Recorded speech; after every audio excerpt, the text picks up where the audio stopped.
Ons het vanoggend 'n probleem met ons inleiding, maar ons sal dit korrigeer soos wat ek die editing doen. Shabbat Shalom. Ja, Shabbat Shalom vir julle. Dit beteken dat ons gaan nie kan luister na ons psalm ook nie, ons Tehillim gaan hy ook nie die klank optel nie. Maar ja, mag ons almal saam lekker geseënde tyd hê wanneer ons nou Parasha Tzav gaan bestudeer. En ons doen dit nou nogal alles so hier. So op die voorhand kan 'n mens maar sê van die Pesach volgende Woensdag aand, ons sal vir julle meer inligting daardeur gee. Maar kom ons spring weg. Kom ons doen Parasha Tzav. Jy weet, dit is eintlik is dit so 'n bietjie van 'n moeilike parasha om te hanteer. Kom ons kyk wat kan ons daar uitkry. Kom leer saam met ons. Kom ons deel met mekaar dit wat Jahwe vir ons vanmôre wil oopbreek in die naam van Yeshua. En natuurlik vra ons vir die leiding van die Ruach HaKodesh ook in hierdie tyd. Ek het 'n confession om te maak.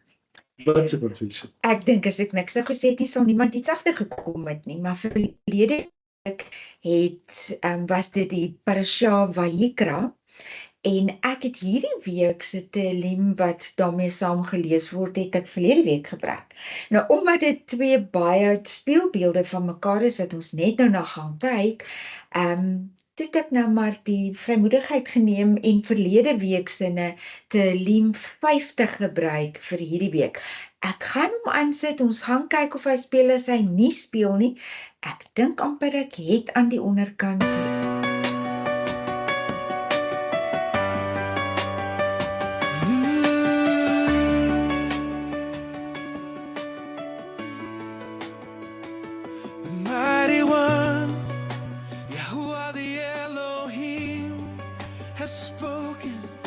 He summoned the earth from the rising of the sun to its setting out of Zion, the perfection of beauty Yahuwah has shone for.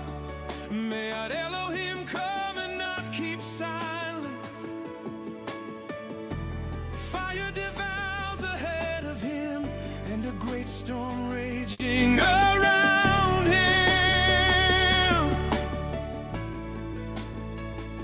The heavens declare Yahuwah's righteousness. Yahuwah summons the heavens above and the earth to judge his people.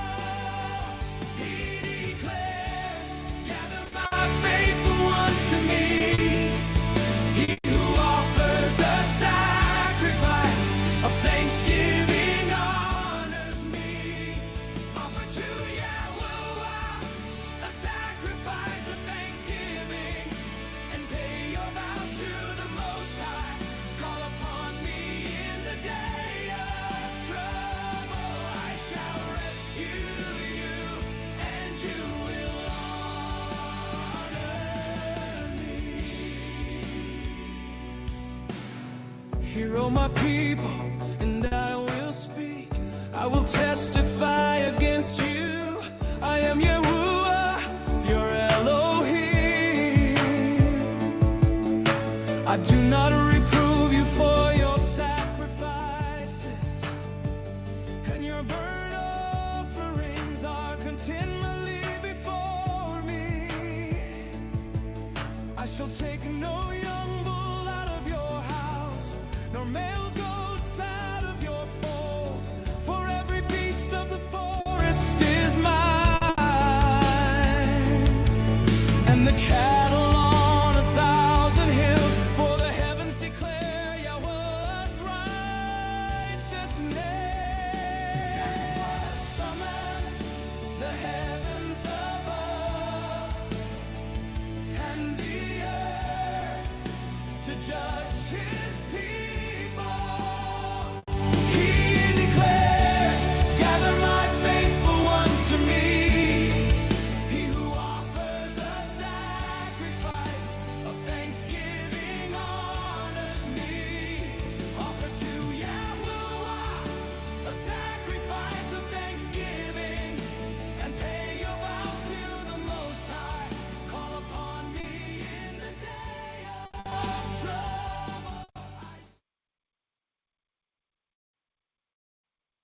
Parasha Tzaf, om te beveel, gee bevel aan. Ek gaan dit nou vir jou so 'n bietjie meer oopbreek. Kom ons kyk net na die leesgedeeltes eerste. Ja, die Torah uit is dit Vayikra of Levitikus 6 vers 8 tot hoofstuk 8 vers 36. Uit die Haftarah is dit Jeremia of Jeremia 7 vers 21 tot hoofstuk 8 vers 3 en dan ook hoofstuk 9 vers 22 en 23 en uit die Brit Gadesha of die hernieude verbond uit, die ou vertaling, of die meeste van ons dit gekend het, die Nuwe Testament, is dit uit Ivrim of Hebreërs 8 vers 1 tot vers 1 tot 6 en hoofstuk 9 vers 11, Markus 12 vers 28 tot 34, Romeine 12 vers 1 en 2 en dan Korintium Alef is 1 Korintiërs 10 vers 14 tot 23. Nou, waarna ons vandag gaan kyk, is nou die bedryfshandleiding van die Mishkan. Die operating system, as ek hom so kan sê. Ek dink almal gaan weet wat dit is wat ons sê. En hierdie is gerig aan Aaron en sy seuns, al 7 hierdie aliyot, dis mos nou meer as 1 aliyah. En ja, ek wil begin deur vir jou te sê wat dit nie is nie. Dis nie 'n lys van godsdienstige rituele wat niks met jou te doen het nie. Dit is ook nie antieke tempelbureaukrasie wat ons net moet deurwerk sodat ons by die regte goeders kan uitkom nie. En ek wil vir jou sê, dis beslis ook nie 'n primitiewe bloedgodsdienst nie, want dit is nou nogal 'n ding wat mense oor praat. Dis nie 'n bloedgodsdienst waarvandaan ons al lankal wegbeweeg het nie. Maar wat dit wel is 'n hoogs gesofistikeerde bedryfstelsel. Soos ek sê, operating system, dan weet almal waarvan ek praat. Dis 'n gedetailleerde instruksiehandleiding oor hoe die gemeenskap toegang tot die teenwoordigheid van Jahwe het en dit behou. En sodra ons begin die logika agter dit alles te verstaan, dan val die hele ding nogal in plek. So jy moet bietjie mooi kyk wat regtig hier aangaan. So daar is nou hierdie onderskeid, daar word gepraat hier met Aaron en die seuns, nie met die totale vergadering nie. Jy sal sien, is 'n direkte opdrag wat vir hom gegee het. So Tzaf gaan nou vir ons die Kohen, die priesters, aanspreek en hulle wat nou die korban gaan ontvang en dit gaan verwerk. Jy sal sien, daar so 4 kategorieë in die Hebreëse terme. Die eerste een is die kirwa, wat sê om nader te kom. Dan het jy die avodah, die priesterlike diens. Dan is daar die kapara, wat handel oor die bedekking of die suiwering.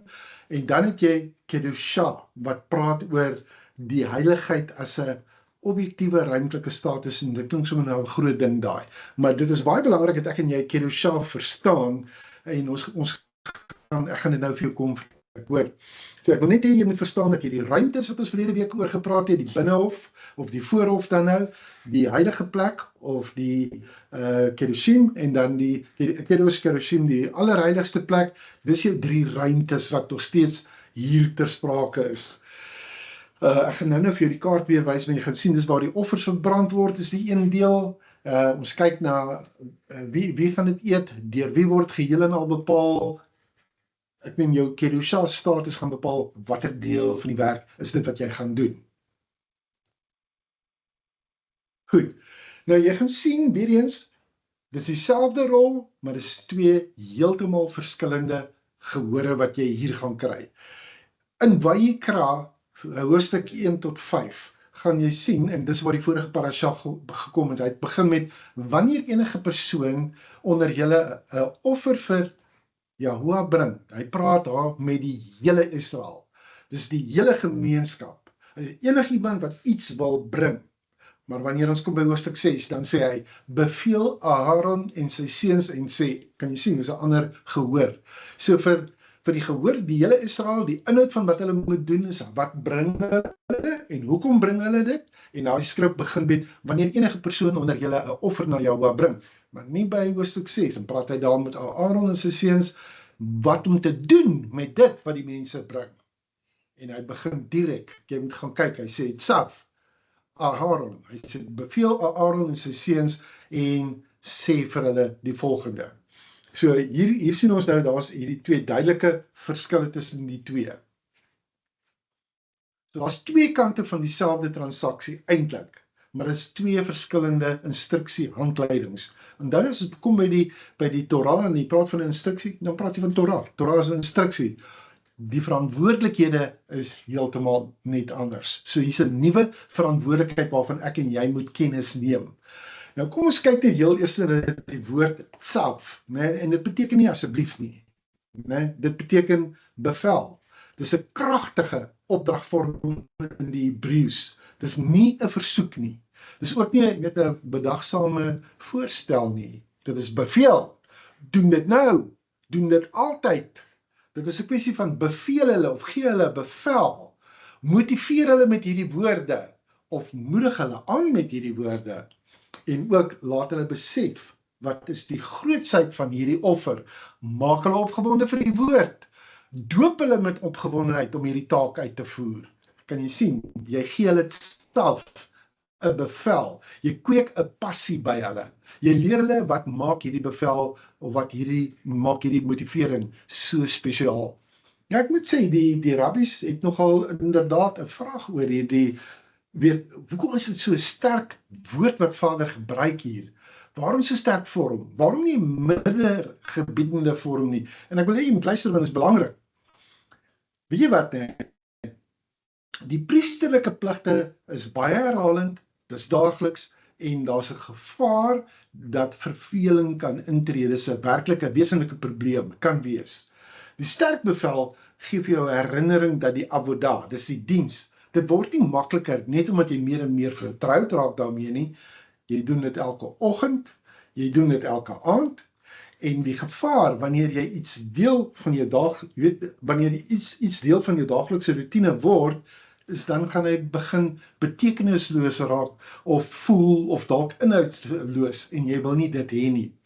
Dis presies waarom daardie woord self daar staan. Jy weet, hy sê eintlik, ja, jy het dit al gedoen, ja, jy sal dit môre weer doen, maar doen dit nogtans met oorgawe en met doelbewustheid. En dit geld nie net binne in die tempel nie. Dit geld vir enige avodah, enige vorm van diens, wat jy so gereeld doen, dat jy dit later half eintlik sonder aandag, so half op autopilot begin doen. Baie belangrik, dat ek en jy daarvan moet kennis neem. Jy sien, elke afdeling begin met Zot Torah, né? Dit is die instruksie van die, en dan sê hy vir jou, dit is die instruksie op die Torah van wat ook al, dis die reg, dis die operasionele teks, dis nie net met 'n toewydingssessie waarmee ons besig is nie. Hy sê letterlik, dit is die instruksie van die brandoffer. Nee? Die olah, dis die instruksie van die mincha, dis die instruksie van die chatat, dis die instruksie van die asham, dit is die instruksie van die dankoffer. Zot Torah, dis wat hy hier so sê. Nou ons mis hierdie ding baie, weet, hy sê dit vir jou elke keer, dan by Vayikra 6 vers 2, vers 7, vers 18 en dan weer in Vayikra 7 vers 1 en 11. Dit is die instruksie en ek en jy moet kennis neem daarvan, want hy begin met die Zot Torah, met wat dit ook al is wat dan volg. So ons het nou gesien, hy gaan by elkeen van hierdie offers gaan hy vir jou sê, dis die instruksie van daardie offer. Dis instruksie literatuur wat vir ons gegee word. Dis die operating system wat vir ons vertel word. Dis praktiese prosedures vir mense met bepaalde verantwoordelikhede. So wanneer jy dit self lees, dan moet jy dit benader soos 'n handleiding. Wanneer jy weet, ons is mos maar almal baie sleg met hierdie ding. Jy kry 'n nuwe rekenaar, maar jy lees nie noodwendig die hele instruksie handleiding nie, want jy aanvaar mos alles. Nee, laat ek jou dit sê, lees maar die fynskrif. Want ons is nou hier. Elke instruksie is regtig 'n logiese, operasionele eenheid. Ek en jy het nodig om te weet hoe dit werk. So dis die heel eerste punt wat ek vir jou vandag wil maak, want daar's 3 van hulle wat ek met jou wil bespreek, en hierdie is die eerste een. Self, beveel, die motivering, die passie, wat ook al dit is op die een of ander manier moet Aaron en sy seuns moet hulle toesien dat die volk se aandag die hele tyd daar is en dat hulle dit bly passievol doen. Maar voordat ons enigstens oor die offers kan praat, moet ons eers een kernbegrip uitklaar. En ek wil amper sê, dis iets wat die meeste van ons in die westerse wêreld heeltemal agterstevoor om verstaan. Ons is baie deur films en musiek en basies elke godsdienstige fliek is ons nou nogal geleer om te dink dat heiligheid of afgesonderdheid hang af van hoe jy voel. Ek wil hê jy moet verstaan wat beteken kedusha. Die afsonderlikheid as 'n objektiewe status, nie 'n gevoel nie. Kom ons praat daaroor. Want dit wat ons geleer het is jy's heilig, jy naby aan dit voel. Hoe ek voel, hoendervleis of iets van die aard, verstaan jy? Gevoel. 'n Plek is heilig wanneer jy met ontzag vervul word, of diep geraak word, of emosioneel oorweldig voel. Dis normaalweg wat jy kry wanneer die ouens net daarop staat maak dat, ek doen 10, ek doen so 5 praise songs en ek doen so 3 of 4 lekker aanbiddingssongs, jy weet, kan jy sien, jy's besig om van die emosionele vlak, van die sielsdimensie dit te doen, maar die Torah verstaan nie kedusha op daai manier nie. Wat hy sê is, hierdie heiligheid, hierdie objektiewe status, dis 'n aangewese status. In die Hebreëse denke is dit 'n status, kom ek probeer dit vir jou op hierdie manier verduidelik. Want hy trek of 'n persoon verbonde wees. Weet jy, op 'n Vrydag aand, dan sonder ons die Shabbat, dis die Kiddush, dis nie Kedusha. Met ander woorde, jy blaas die shofar, jy neem die wyn, jy sonder die Shabbat af. Nou is jy in 'n tyd in ruimte, dis Kedusha. En dis belangrik, dis die belangrike punt wat jy moet verstaan. In Kedusha, nou is hier die hele dag afgesonder. Die hele dag is Kedusha. Dit bly waar, al voel niemand niks nie. Die Mishkan of die tabernakel is heilig, nog voordat enigiemand by die ingang instap. Die altaar is Kedusha, voordat enige offer daarop neergelê word. So jy kan sien dat hierdie heiligheid word bepaal deur 'n aanwysing, nie deur menslike godsdienstige belewenis nie. En hier is 'n bitterbelangrike konsep in die hele parasha. Alles wat jy hier gaan leer, vloei daaruit. Waar mag sekere vleis geëet word? Dit word bepaal deur die Kedusha status van daardie ruimte, wat natuurlik nou by die brandofferaltaar sal wees. Wie mag sekere items aanraak? Weerens, dit word bepaal deur die Kedusha status. Dit wat afgesonder is, die plek waar dit afgesonder is. Wat gebeur as die verkeerde persoon die verkeerde ruimte betree, soos wat ons kan sien, dink ons gaan volgende week of die week daarna sien met Nadab en Abihu, wanneer hulle die verkeerde Kedusha status dan bereik, die verkeerde ruimte betree en dit nie op die regte manier doen nie. So, hou net hierdie voor oë. Kom ons kyk net gou weer na 'n idee, die prentjie van hoe lyk daardie vlakke of daardie ruimte. Jy weet, dit is eintlik so ek wil sê, is 'n maklike ding om te verstaan, maar as jy nie weet waaroor hierdie ruimtes gaan nie, dan kan dit jou nog 'n bietjie verwar. Buiteom gaan jy sien, daar is nou 'n prentjie van die Mishkan. Buiteom het jy die kamp van Israel, right?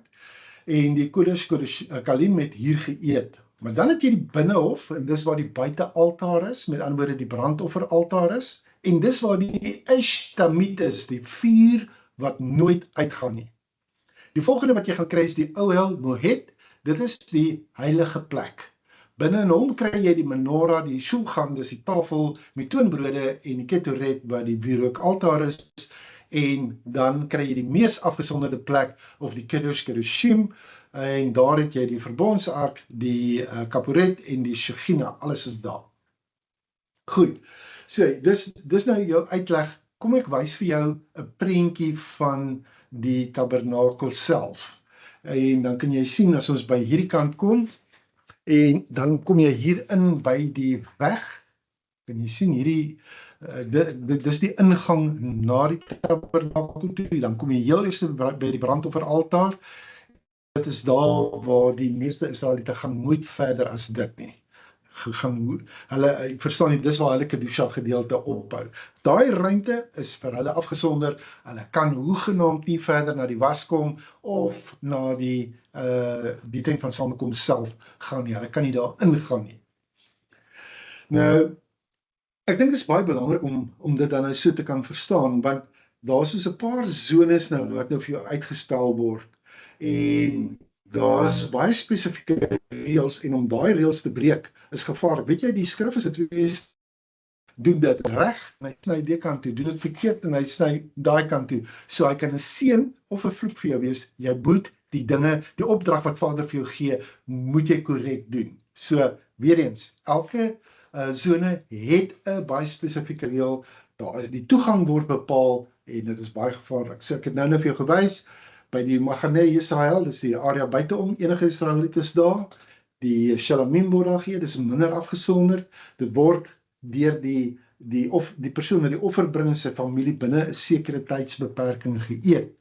Maar die oomblik wat jy deur daai eerste kom ons noem dit poortgang, dis die weg. Dis die binnehof. Daar is priesters, Kohanim is op diens. En dit is die mees afgesonderde offers word hier slegs deur die manlike Kohanim geëet. En daai bloed word op die altaar dan nou aangebring.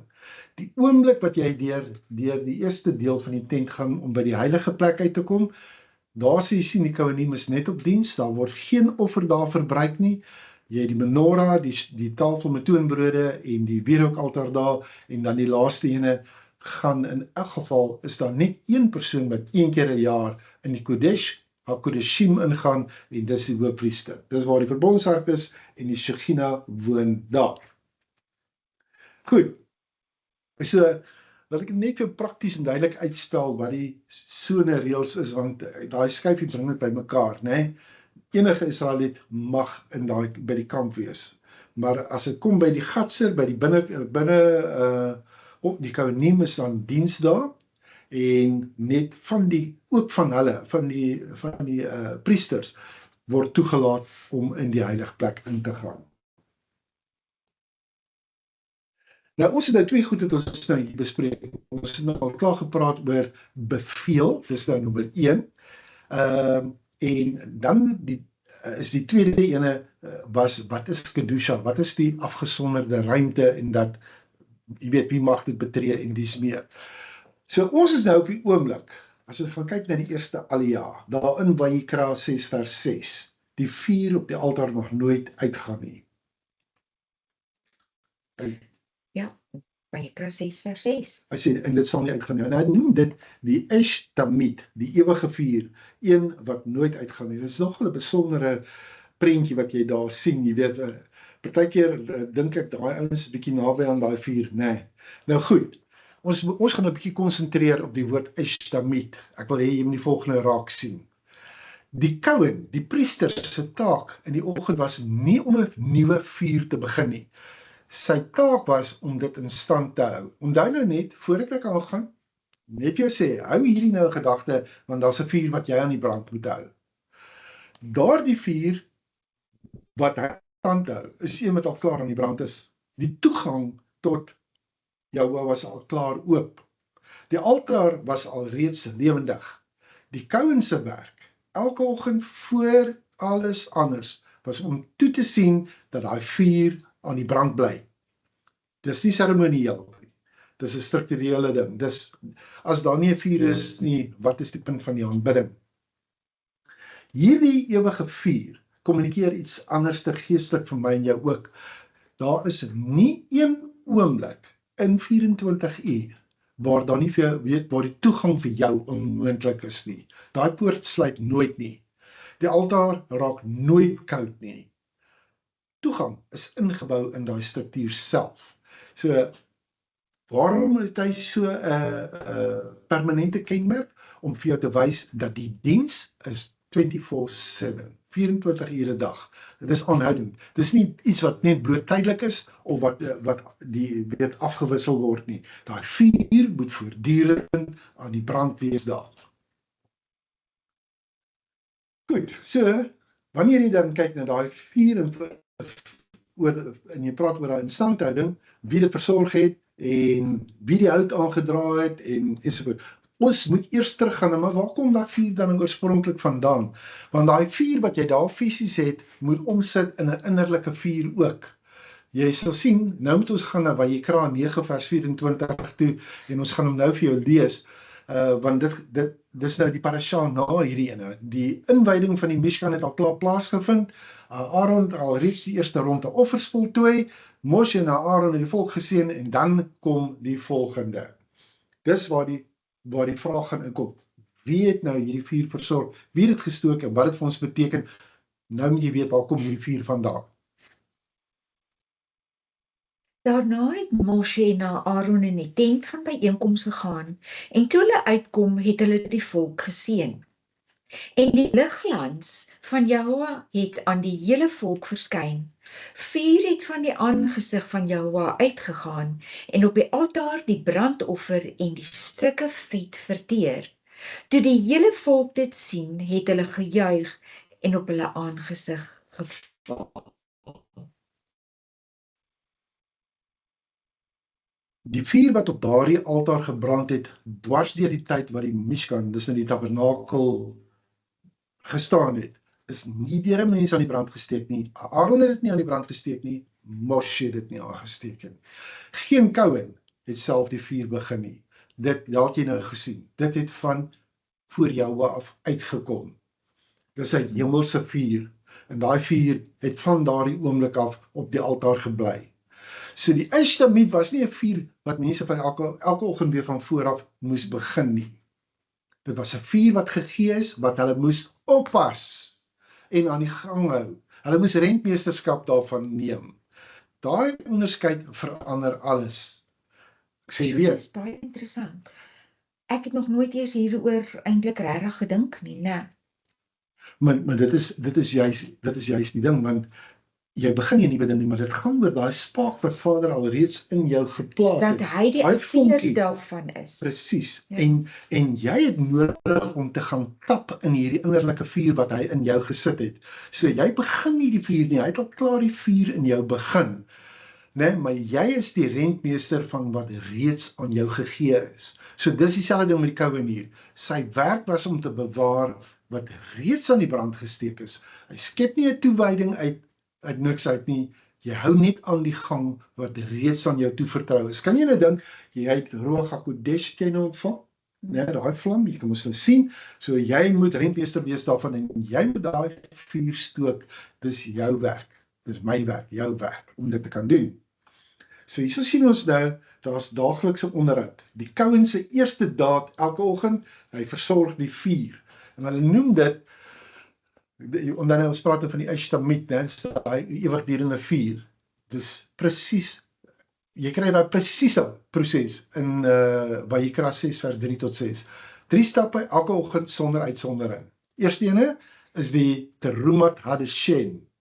Die Kohen trek sy linneklere aan, hy klim op na die altaar, en dan verwyder hy die vorige dag se as. Met ander woorde, hy vee dit nie net vinnig op sy nie, daar's 'n vaste prosedure om dit na die kant van die altaar te neem. Hoor nou mooi wat ek nou vir jou sê. Dis 'n handeling van waardigheid en opset, omdat dit het te doen met gister se aanbidding. Jy hanteer nog steeds daai as met die nodige ontsag, met die waardigheid, met opset. Maar, wat ek jou dit sê, jy kan ongelukkig nie daardie aanbidding wat jy gister gehad het, deurtrek na vandag nie. Dit is hoekom jy met die ou aanbidding moet jy hanteer. Dit word na die kant van die altaar toe gevat, dan kom jy by die tweede stap. En dis wat hulle noem die Etzem al-Ha'esh. Diewe hout, vars hout word op hierdie vuur uitgepak. Jy gooi nie net sommer 'n paar stomp op die vuur nie, hoor. Dit word uitgepak, dit word uitgelê, dit word reg geposisioneer. Dit word die vuur word op 'n manier gevoer vir die dag wat kom en dit wat gaan volg. So dit gebeur elke oggend, elke dag. En dan kom jy by die derde stap, en dis die Ishtamit, nee. Hy brand aanhoudend, dit mag nie uitgaan nie. En dis die voortdurende karakter daarvan. Dis die vrug van daaglikse getroue gehoorsaamheid. Nou, jy gaan nou sien waar kom nou, omdat daai vuur gekoppel word aan die een wat die hout bring, kan jy sien dat jou was en dit. maar juist die een wat die brandstof bysit, of die priester is die een wat die brandstof bysit, gister se as kan nie môre se brandstof word nie, dit moet verwyder word. Nou kom ons kyk net gou-gou. As jy gaan kyk na hierdie beginsel wat hy hier het, dit gaan oor getroue instandhouding. Dis 'n houtoffer wat gebring word. Korban ha-etzim, die houtoffer. Weer eens 'n treffende prentjie wat jy daar het. Die koue het die vuur versorg, maar die gemeenskap, die volk, Israel het die hout gebring. Ons kyk na Nehemia 10 vers 34. En ons, die priesters, die leviete en die volk het die lot gewerk oor die lewering van hout, om dit ooreenkomstig ons families op vasgestelde tye, jaar vir jaar te bring na die huis van ons Elohim, om vuur te maak op die altaar van Jehovah, ons Elohim, soos geskryf staan in die Torah. Julle, ons weet nie wat het gebeur nie, maar iewerste het die naam verdwyn, en so as jy dit nie op die skerm sien nie, ek weet dit moet daar aankom. Ons lees dit in. Die belangrike ding wat ons daar sien, as jy net vir my kan teruggaan, hy skryf toe, hy sê, kan jy sien, hier word reëlings getref dat die hout gelewer moet word. Hierdie mense het nou net uit Babylon uit teruggekom, né? Nehemia, Zerubabel, Joshua ben Nun, en Esra, en nou word al hierdie reëlings getref, maar dan sê hulle daar, soos geskryf staan in die Torah, jy weet, die reëlings rondom hierdie gemeenskaplike brandstof vir die altaarvuur wat gebring moet word. Kom ons vat dit so klein bietjie verder. Nou, weer eens, jy weet, min mense sal wil gaan kyk in die Talmud, na die halaga rondom hierdie kwessie van hierdie families wat nou, daar was 9, ek dink, daar's 9 datums wat gegee is oor die hele periode van die jaar, wat vir aangewese families van verskillende stamme toegeken is, wat hout moes bring. Nou, jy sal sien dat Talmud beskou hierdie eintlik as half minder belangrike feesdae vir daardie bepaalde families, maar die beginsel is dat daar's mense wat aangewys is om toe te sien dat daai voortdurende vuur gestook word. Dit is nie net die Kohen se taak nie. Die Kohen het gereeld versorg, maar die gemeenskap het die brandhout voorsien. En wat op my oorval is versorg. Sonder daai hout is Ja. daar niks om te versorg nie. Exactly. Dis dan net mooi niks om te so jy kan sien hier is so 'n kollektiewe aksie om hierdie altaarvuur aan die gang te hou. En dis iets wat baie mense nie van bewus is nie. Jy kan vir jouself dink, kollektiewe, intersessiegebede en dis meer is kollektief. Daai vuur moet aan die brand gehou word. Nehemia vat ons 'n bietjie verder daar in hoofstuk 10 vers 35 van daai terugkerende gemeenskap. Hulle het in 'n bindende geskrewe verbond ingegaan om hierdie houtoffer op vasgestelde tye na die altaar te bring. En dan sien jy in Nehemia 13 vers 31, hy wat Nehemia is, hy het persoonlik daai skedule het hy georganiseer. En dan dit wat jy daar kry, het die Mishnah, wat natuurlik deel is van die Talmud, het 'n gedetailleerde bron geword, en ek gaan nou gou vir jou wys, as aangewese families uit verskillende stamme wat hierdie goeders gedoen het. Ons gaan hulle nie allemaal in diepte gaan bestudeer nie, as die punt nie. Al wat ek vir jou wil sê is, die vuur het beide die gemeenskap en die Kohen nodig. Persoonlike getrouheid van die Kohen is nodig, die bydrae van die gemeenskap is nodig. Een sonder die ander was dit eenvoudig net nie goed genoeg nie. Kom ons kyk nog na daai afsprake van hierdie ouens, van hierdie meervoudige gesinne, wat dan nou moes hout bring. En dan kan jy sien daar, jy weet, jy begin by een Nisan, en dan sê jy sien, wel, daar Jehuda is betrokke, maar kyk daar by die 15de van af. En dan vat hy vir jou daarna die Kohanim, dis nou die priesters, die leviete, en dan sê, en almal wat nie hulle stam geken het nie. So, enigiemand wat onseker is van sy afkoms, hy kry ook 'n tyd wanneer hy hout kan bring. As jy net bo kan dit gaan na die 7de van af toe, dan sien jy die Regabiete. Die Regabiete was mos nou daai stam wat vir Joshua mislei het en 'n verbond met hom aangegaan het, en toe het hulle die waterdraers en die houthakkers geword vir Israel. Dis ook uit die Regabiete uit waar Baruch, die skrifgeleerde, die scribe van Jeremia, uit die reggebiede uitgekom. Hulle het nogal die skrifgeleerdes geword later van tyd. Maar hierdie is nou net dat jy kan sien dat, ja, kan jy sien wat is die Hallegaat, dit word neergepen, daar's 'n bindende verbond oor die hout wat gebring moet word, en ek en jy weet net mooi niks daarvan nie. Die punt is net, ek en jy het nodig om te help om die vuur te stook, as ons net dood eenvoudig net van Israel is, ons bring dit vir die priesters. Ons gaan nou sien, hoe pas dit in met ons lewe vandag. So, die altaarvuur word 'n innerlike vuur, genoem die Avodah Shebalef, die diens van die hart. Dis die innerlike voortsetting van die tempeldiens, die tempel Avodah. So wanneer die Talmud byvoorbeeld vir jou vra, wat beteken dit om met jou hele hart te dien? Nee, met jou hele hart te dien. Jy kry dit, ek meen, hulle bespreek dit, die Devarim 11 vers 13, om hom met jou hele hart te dien. Dan is die vraag, maar hoe doen jy dit? Watter diens van die hart word verrig? Dit is die gebed. Dit is die Avodah Shebalef. Dit is die Talmud beginsel wat daagliks uitgevoer word. Deurlopend, dit hou nie op nie, nou kom hy van die fisiese van die altaar af, kom dit na jou binne toe. Die vuur wat nooit op daai altaar moet uitgaan nie, stem ooreen met 'n toewyding wat hier van binne af nooit koud mag word nie. So nou maak ons daai skuif van die fisiese altaar na ons innerlike lewe, en ek wil vir jou wys, dis presies wat die Talmud dan nou daar vir jou sê. Dit is die gebed. Devarim 11 vers 13 is nou nogal belangrik daar. So, watter diens van die hart word verrig? Dis gebed. Goed, nou wil ek vir jou, ek kan vir jou eintlik sê dat Rambam is toch al iemand wat sê dat daaglikse gebed is 'n Torah verpligting wat afgelei word uit daai Devarim 11 vers 13. Ek en jy het nie 'n rede waarom ons nie die Siddur kan vat en die daaglikse gebede kan doen nie, die aanstaande gebed, die Amidah en al daar nie, want dis alles goed wat help dat die vuur op die altaar nie uitgaan nie, dat die hart nie koud word nie. Jeremia praat van die vuur wat nie ingehou kan word nie. En as ek sê, ek sal aan hom nie dink nie, en in sy naam nie meer praat nie, dan word dit in my hart soos 'n brandende vuur, opgesluit in my beendere, en ek het my moeg gemaak om uit te hou, maar kon nie.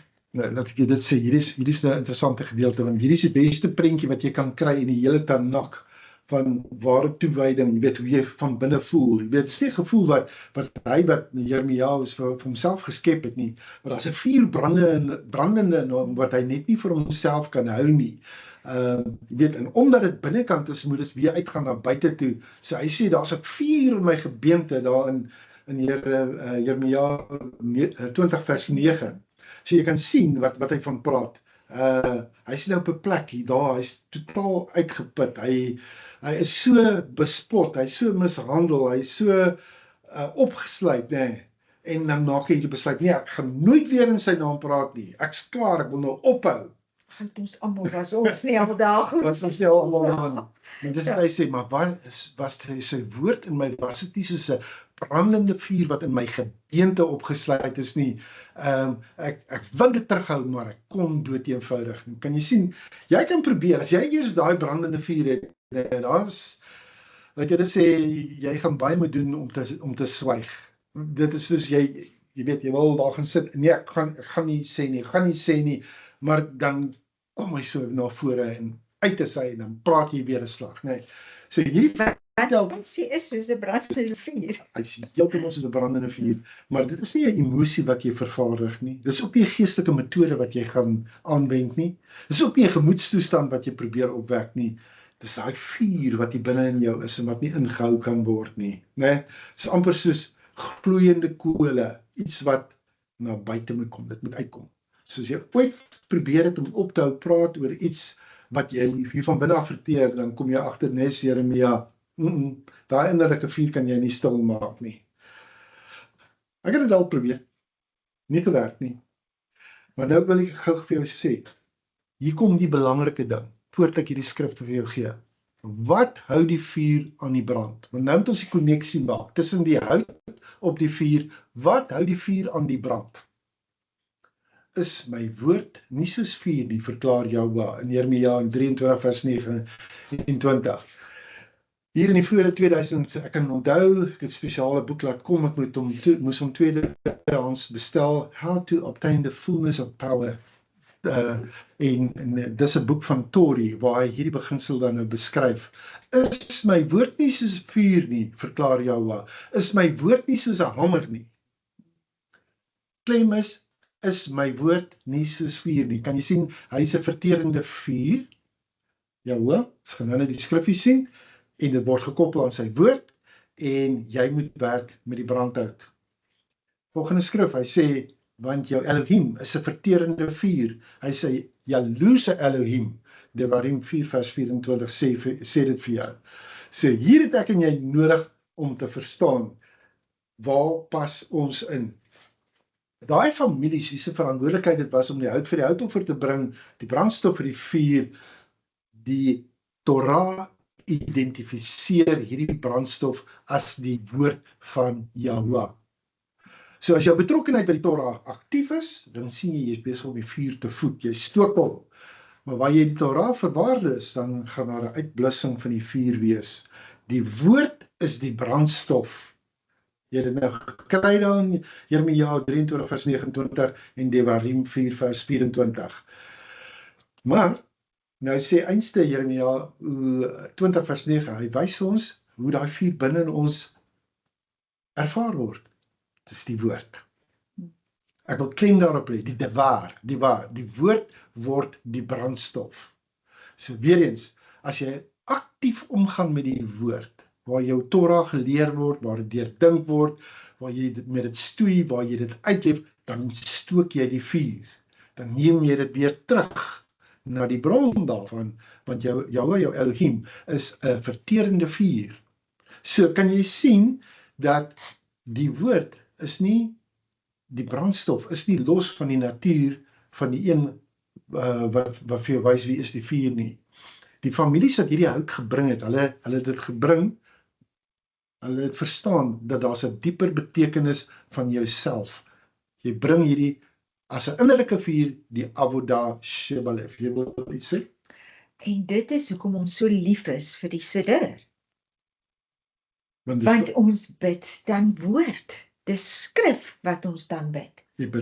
dis die brandstof wat jy na die altaar toe bring. Presies. Jy's besig, my woord sal nie ledig na my toe terugkeer nie. Want baie mense is so gekant, is amper asof hulle 'n weerstand op. 'n weerstand opbou Ja. vir die Siddur. Ja. En En as jy dit eers snap en dit eers deel van jou maak, en dan besef jy, maar eintlik wil ek nie meer hierdie sielsgebede bid wat uit myself uitkom nie. Ek wil hierdie Siddur bid. die woord is lewendig en kragtig en skerper as 'n tweesnydende swaard. Ek sê dit weer. Ja. As ons net kan sien dat al daai skrif is deel van die Avodah Shebalef, die hartsdiens. Jy probeer glad nie 'n toewyding opwek van, jy probeer nie en sê, Elohim is nou afwesig. Kom laat ek net hierdie ding probeer aan die brand steek dat hy dalk nie kan terugkom nie. Dis nie wat gebeur nie. Wat jy doen wanneer jy begin met hierdie gebede, wanneer jy begin met woordgebede met die innerlike vuur, dan antwoord jy op die verterende vuur wat reeds in jou is. Yeshua leer ons daar, hy sê, die koninkryk van Elohim is in jou. Kan jy sien, die woord is die brandstof wat jy nodig het vir jou daaglikse bestaan. Nou gaan ek jou vat na Yeshua in die Talmudim toe. En ek wil vir jou iets hierso uitlig. Onthou net, in die tyd van Yeshua, daar was nog steeds die tweede tempel was daar, en ek wil kyk na die beginsel, of die woord devekut, wat beteken om te kleef. Ons gaan dit kry in Devarim 4 vers 4, 10 vers 20 en 11 vers 22. Maar ek wil hê jy moet een ding verstaan. En dis, weet jy, as ek hierdie ding sê, dan is dit so half asof mense begin rem. Yeshua het as 'n Torah leraar, 'n Torah onderwyser binne die tweede tempel Judaïsme opgetree. Sy Talmudim, dis die disippels, het hom gevolg in die klassieke Joodse onderwyser-disipel model, né? En dit begin heel eers by die gehegtheid aan die leermeester. Ek gaan gou-gou vir jou 4 beginsels daar gee. Die heel eerste ding wat sy disippels gedoen het, dit wat met enige rabbi, dit was nie net met hom nie, met alle rabbies. Enige rabbi wat disippels gehad het, Johannes die Doper, hy het ook disippels gehad, nee. So, hulle gaan en hulle het 'n toewyding aan die rabbi, dis letterlik 'n lewe saam met die rabbi. 'n talmid, 'n disipel, sou sy huis verlaat om daai rabbi te volg. Dit was eintlik vir jare, in gemeenskap saam met hom te leef, om alles in die gemeente te deel en daai rabbi te dien. Nou dit het totale toewyding behels, want die meester, jy weet, daai meester was die middelpunt van sy lewe. Hy het saam met hom gestap, nie net vir inligting nie, hy het letterlik geleer om die lewe van die onderwyser te leef. Jou tweede punt wat so 'n talmid gaan doen, is hy memoriseer die woorde van die rabbi, sy rabbi. Dis die studie van die Torah.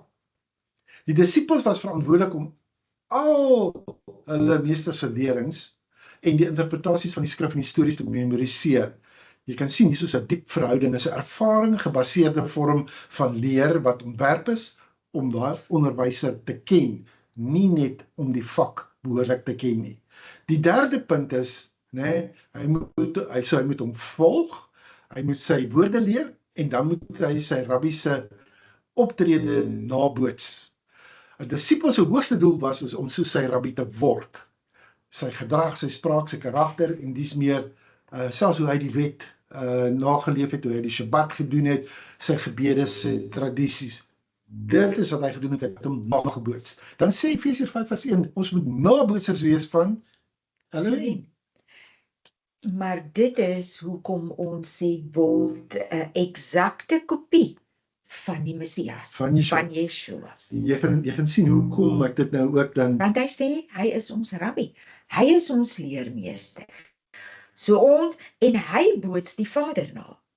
dis so. So ons boots hom na, ons neem ons folterpaal op, ons volg hom, en ons word soos hy, want hy is soos die Vader. Nou as jy nou Spiegelbeeld weer hier, né? heeltemal so, word daai eksakte kopie. Maar nou is die vraag, wie volg jou? En hoe lyk jy? Jy's op die punt, want die volgende punt gaan wees, is 'n replikasie, maar voordat ek by dit kom, ek wil net sê, dat jy volg die rabbi, jy memoriseer sy woorde, jy boots hom na, en dit is wat hulle letterlik sê, is om in die stof van hierdie rabbi dan nou te loop. En dan wanneer jy by hierdie punt gekom het, dan jy kom by 'n punt, waar jy ook ander disippels moet ophef, wat jy moet oplei. Jy moet self ook 'n meester word. Jy moet ook daai leerstellings, daai gewoontes en interpretasies wat hulle ontvang het, moet jy aan die volgende generasie oordra.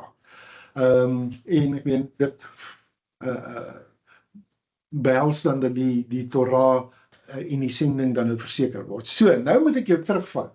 So, jy het nou gegaan, jy het die rabbi gevolg, jy het sy woorde gememoriseer, jy het hom nageboots en jy het begin disippels maak. Nou, wat het dit alles met die vuur uit te waai?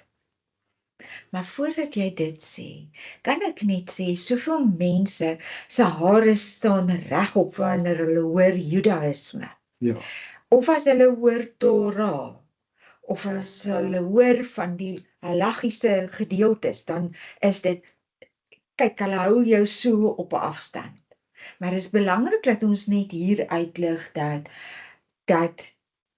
dit wat Chris nou sê, is letterlik, dit is wat Yeshua geleef het.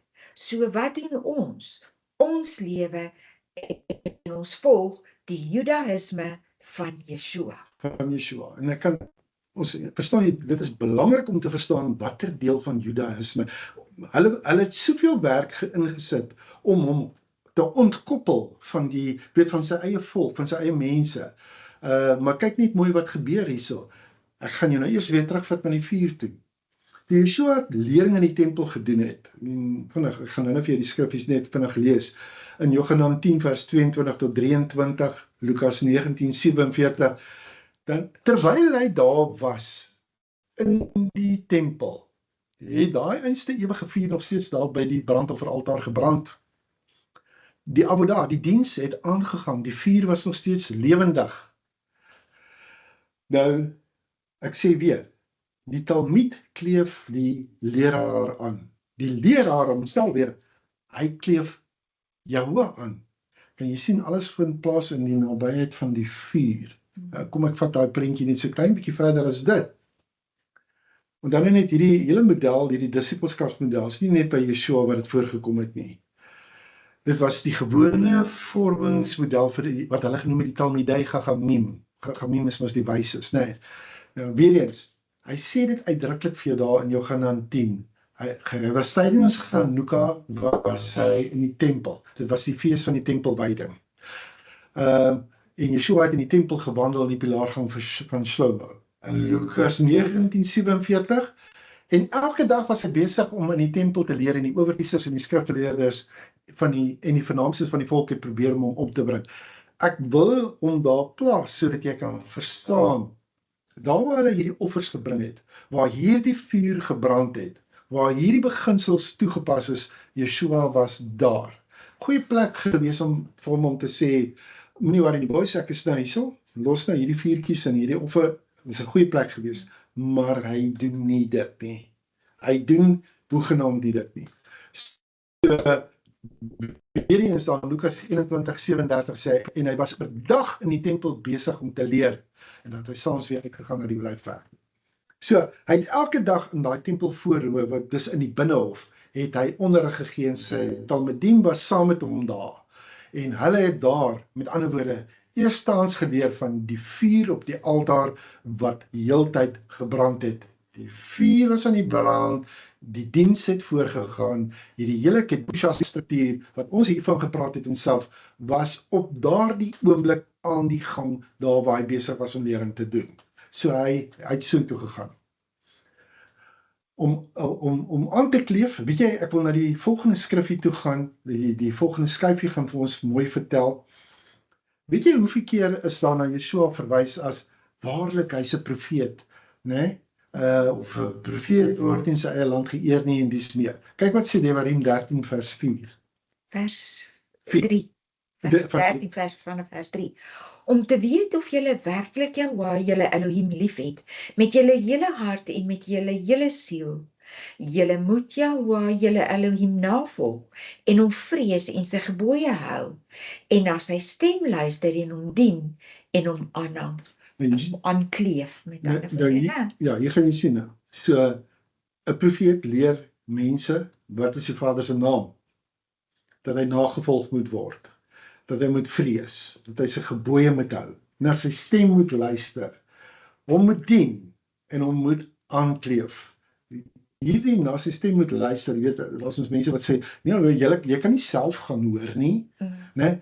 Maar dit is wat 'n profeet doen, is hy leer die volk van Israel om na die stem van Jahweh te luister. Bitter belangrik. Die aankleefgedagte is heeltemal die selfgedagte. Goed.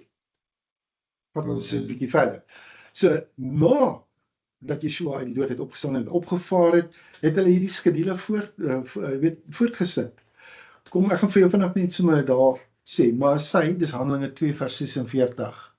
Hulle was elke dag steeds saam in die tempel, daagliks, die vuur het nog steeds gebrand. In Masai 3 vers 1, op die uur van gebed. Nou, Kefa en Jochanan was op pad na die tempel tydens die uur van gebed, dis die 9de uur, en die 9de uur is die tyd van die middag Talmid offer. Daar was 'n vuur. As jy gaan na Masai 2 vers 42, daar's 4 praktyke. Hulle het hulle self toegewy aan die apostels se onderrig, aan gemeenskap, aan die breek van brood en gebed. So daar's 'n Torah gemeenskap, daar's 'n gedeelde tafel.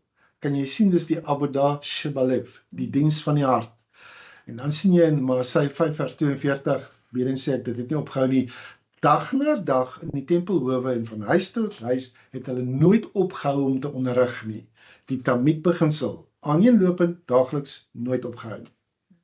Dis maar my en jou, wat disippels is, dis ons opdrag, dis ons taak, om toe te sien dat die vuur aan die brand bly. Deurgaan. Goed.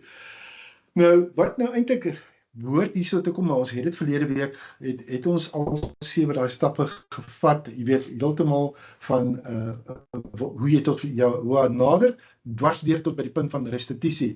Die priesters het presies deur daai selfde ding gegaan, om vir hulle daai kedusha status te kan gee, dat hulle kan by die waskom werk, dat hulle by die tafel met toonbrode kan werk, dat hulle by die menorah kan werk, en ook by die wierookaltaar, verstaan jy? So, hulle moes in daai status ingaan.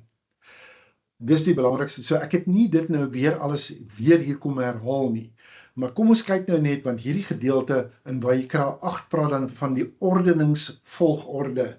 En jou alias, as jy dit gelees het, sê jy sien die aliates van 4 tot 7 praat oor hierdie aspek. Ek gaan reg net baie vinnig daaroor praat.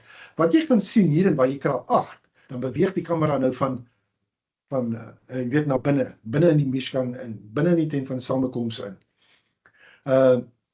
Weer eens, soos ek sê, Vayikra hoofstuk 1 tot 7, en ook hierdie eerste 3 alias, of aliot, het die individuele Israelitiese offers aangespreek.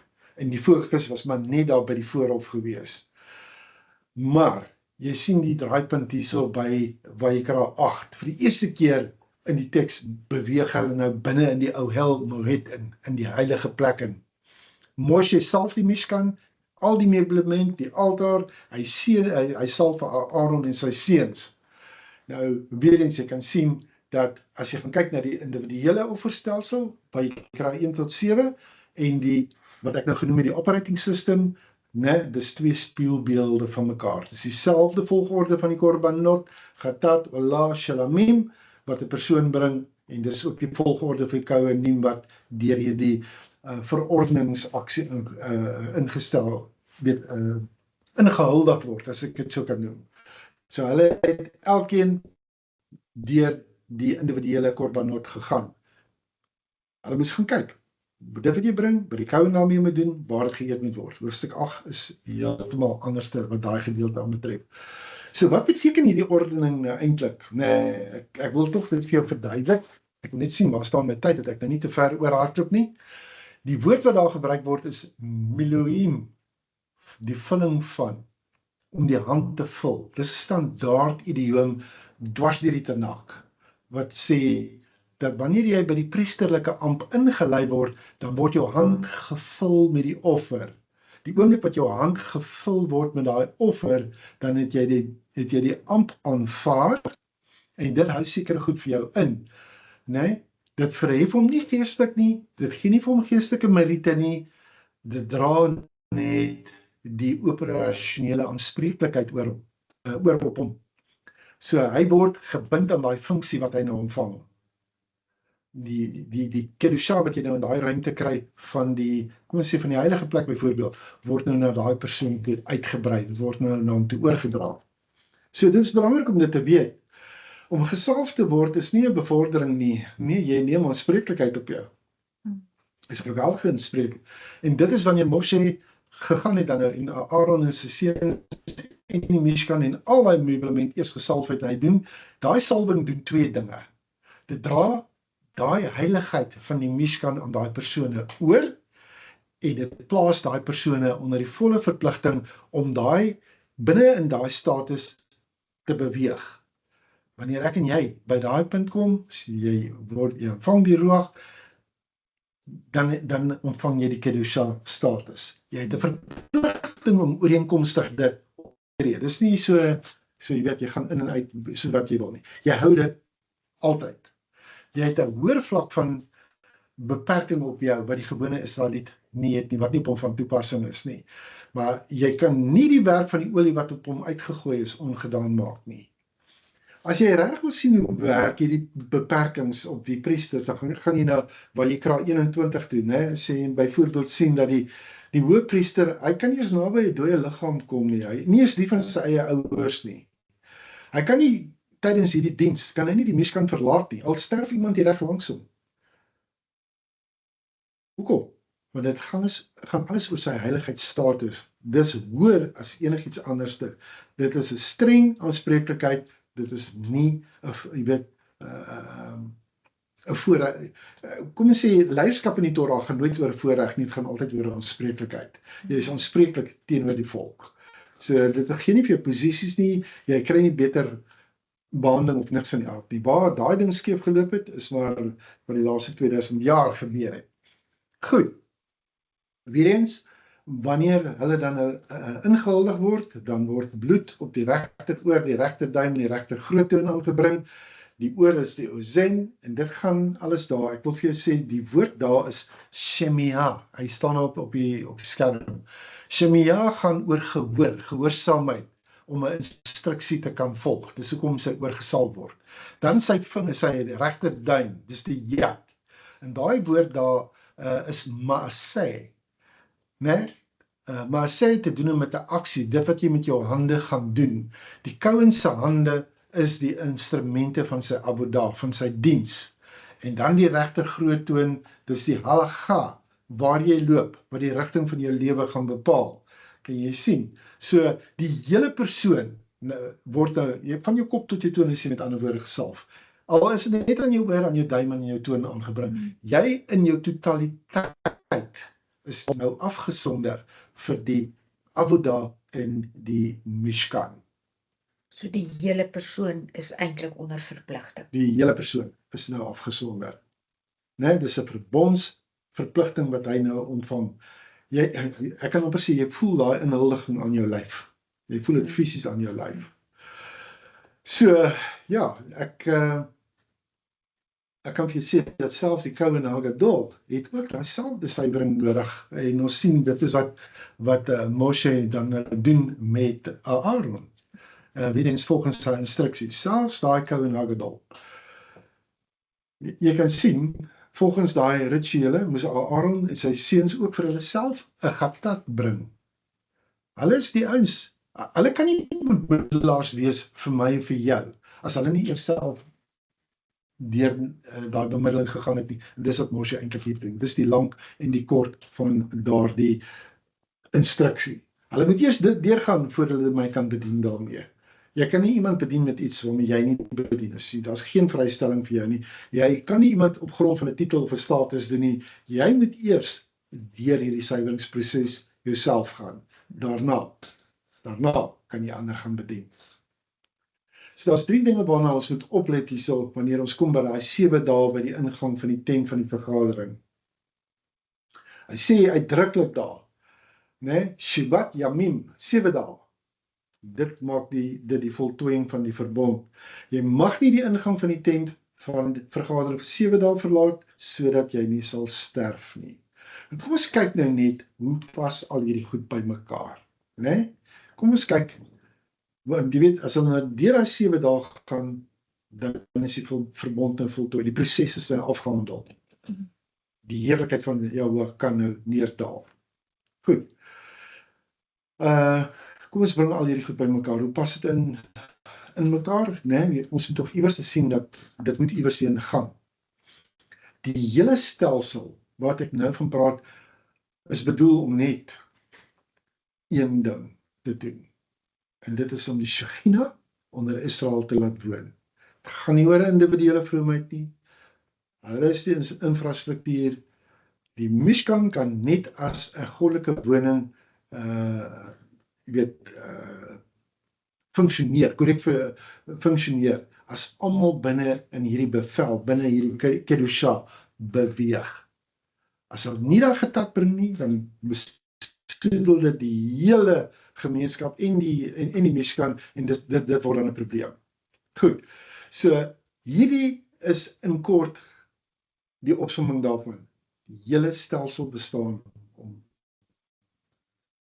onder hulle te laat woon. Dit wat Vader daar in Shemot 25 vers 8 al reeds vir Moshe gesê het, maak vir my 'n heiligdom, sodat ek onder julle en in julle kan woon. So dit self gaan nie oor 'n individuele geestelike vooruitgang nie, dit gaan oor 'n gemeenskaplike toegang tot 'n goddelike teenwoordigheid. En die priesters het 'n groot rol te speel in dit. So jy gaan uit hierdie parasha uit wat ons vandag bespreek het, onthou, self is beveel, jy moet mense motiveer met woorde, dat hulle nie sal laks raak om aan te hou met die diens nie. Dis nommer 1. Jy moet toesien dat die kedusha behoue bly, dat die heiligheid, die afsondering behoue bly. Jy moet toesien dat hierdie vuur al die tyd aan die brand bly. Hoe gaan jy dit doen? Ek het vir jou gewys hoe Yeshua dit gedoen. Hy maak 'n disipel, hy kry hom om te volg, hy leer hom sy woorde, hy leer hom om na te boots en dan ook om homself te repliseer. Ons het nodig om die vuur aan die gang te hou en dan moet jy nie die woord devekut vergeet nie. Dit beteken jy moet almal leer net soos Yeshua dit gedoen het. Hy het geen eer op homself gevat nie. Hy het altyd alles terugverwys na die Vader toe, hom al die eer gegee, want hy het hulle geleer om Yahuwah aan te kleef.